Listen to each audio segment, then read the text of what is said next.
What's cracking, guys? Omar Eastoff here with Silent Mike. Thank you. Unity. Thank you for that. Give me your hand. So we're reunited, and it just feels special. Nadim is here just trying to ignore us because he's embarrassed that we're his uncles. This is the long and loose Q&A where sit back, enjoy. We're hammered drunk. It was called One Coffee, and we're fucking off our rockers. But if you like this style of content, make sure to like this video. Comment below if you want to see more Mike saying, "We want more Silent Mike." And of course, you can check out the link to his YouTube below. But now let's get started with this Q&A. All the questions, we're gonna just fire them I'll off. just play the piano while you're looking it up. And then Vizzo piano. Does creatine cause AIDS? I mean, if you take it from a dirty needle, maybe. Just be careful who you take your creatine from and what they say the creatine comes from. That is true. Take it from the bottle, bro. Creatine monohydrate. Don't take it from your true. bro. Don't go down dark alleys. I know $20 sometimes is $20. Yo, bro, I'm not gonna go into details, but one time I needed money for creatine.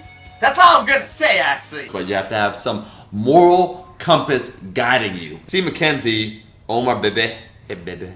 I've been training for a year, 6'1", solid. Went from 150 to 185. That's 35 pounds. That's great, good, honestly, bro. man. Jack. All lifts are progressing still. Should I continue to bulk, maintain, or cut? How should I go about whichever I do? I think that's a common question. Yeah, I think, like, honestly, 35 pounds in a year, you're probably, like, a pretty good composition, especially at 6'1". I wouldn't imagine you to be too fat. I'd say keep bulking. I think people cut too early. I think it's I would agree with that people kind of stagnant because they're going like this, up and down, up and down. But what I would also say is that it is personal preference. Like, it's not what we can say. Like, there's obviously a healthy limit, but without seeing you, we can't say that health-wise. But otherwise, it's goal-wise, what makes you confident, if you're trying to be strong or athletic or jump high, whatever. So those kind of things come to play, which we don't have that information. But I would say, man, like, really write down what your goal is and then figure it out from there.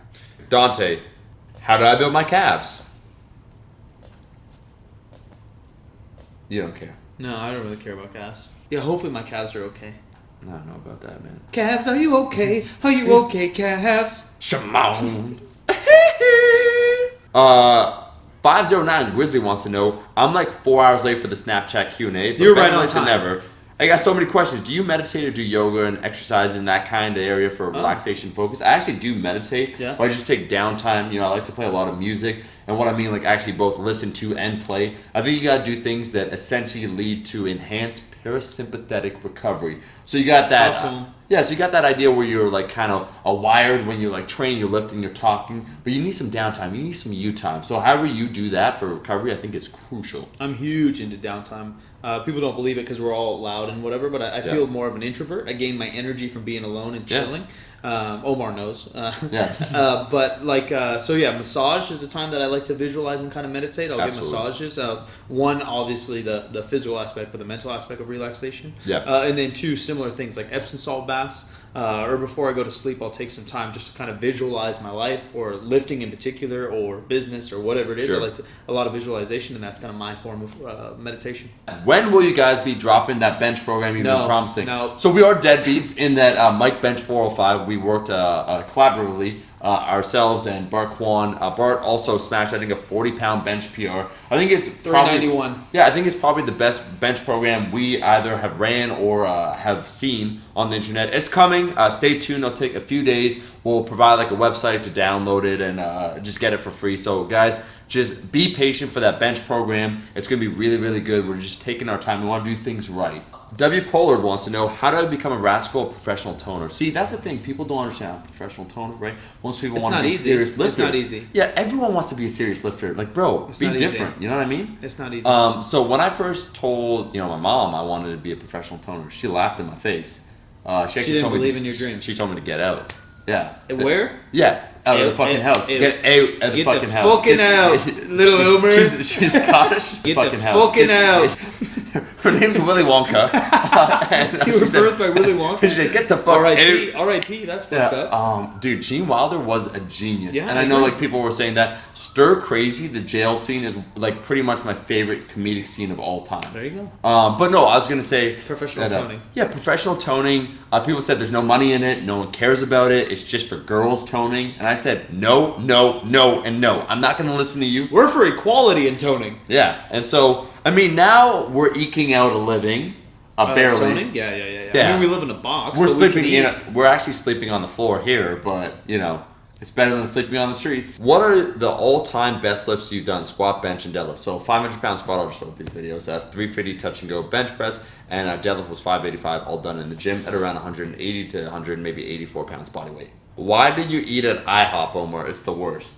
I was taken there, okay? It was a recommendation. What do you think? It's the worst. Actually, bro, what was the first place we ever met? Was it IHOP? Yeah. It was IHOP. Yeah. IHOP's not Yo, the worst. are you going to insult us? The first place we met where It's this not the dream best. team? It's not the best, but you know what you're going to get. Well, sometimes... And it's good enough. Sometimes you need good enough, okay? I'm not... Yeah, man. We're not having fucking Haters. fillets every night, bro. Filet mignon. We ain't got that YouTube money yet. Okay. Soon, That's why we're sleeping on the floor. Just living in a box. He wants to know, Tony, how do I get rid of being skinny fat? And essentially what that is, it means that you don't have a lot of muscle, but you've accumulated you're kind of... slim. Yeah, you're slim. So you look kind of lean maybe in a t-shirt, but you take your t-shirt off and you got a lot of excessive fat like around your stomach. Tissue. Adipose tissue. Visceral and subcutaneous fat. And also maybe in your lower body. So you don't have a lot of muscle. You're not also super fat, but t-shirt you look all right. You take your t-shirt off. You're kind of above 20% body fat. And I think the basic problem about this, or I think how skinny fat occurs, and I would say when I started I was kind of a little skinny fat, it's just one, people try and gain weight too quickly. They gain too much fat because they're eating too much, and then they attempt to lose the weight too drastically, so they'll cut their calories, and then they'll get right back to block one where they're kind of like a skinnier but also like looser version of themselves, where their muscle, maybe they're not training it as intensely, so they're not training in the proper zones. Let's say they're not training hard enough to maintain that muscle mass. They lose that, and so it's kind of this vicious cycle where they'll bulk up, get kind of fat, don't look good, and then they want to lose that fat, and they end up losing all that muscle they worked, the little muscle they gained throughout that year. So then a perpetual cycle of just looking the same. I think a part of that too is the consistency through both processes, right? So what I would say is to fix that is just probably maintain.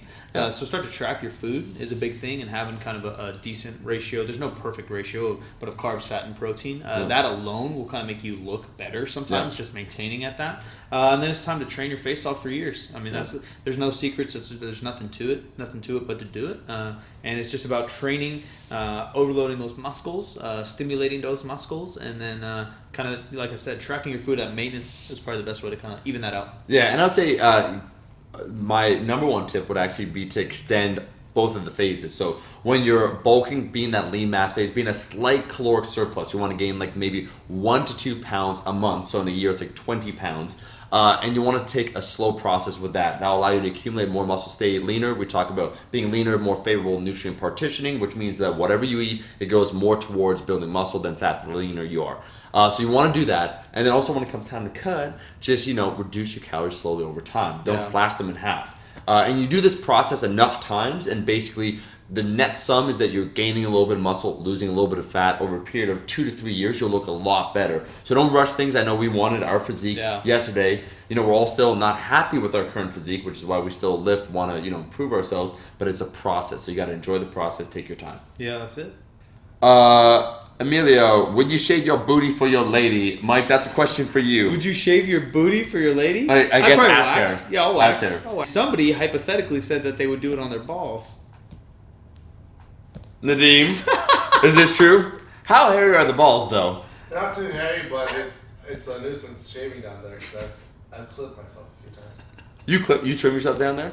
No, of course I can trim myself down there. Kevin Woods, if you have one piece of advice to give someone new to personal training industry, what would it be? Thank you, Mr. Surflane. Well, actually, you, Mike, were also a personal trainer for a really long time. Talk me through it. Your number one advice if you want to be a personal trainer. Yeah, like in all honesty, my number one goal is the easiest thing, which is cliche, but you always have to keep learning. Yeah. So whatever that is, get around coaches more experienced or better than you, train with people better and stronger than you.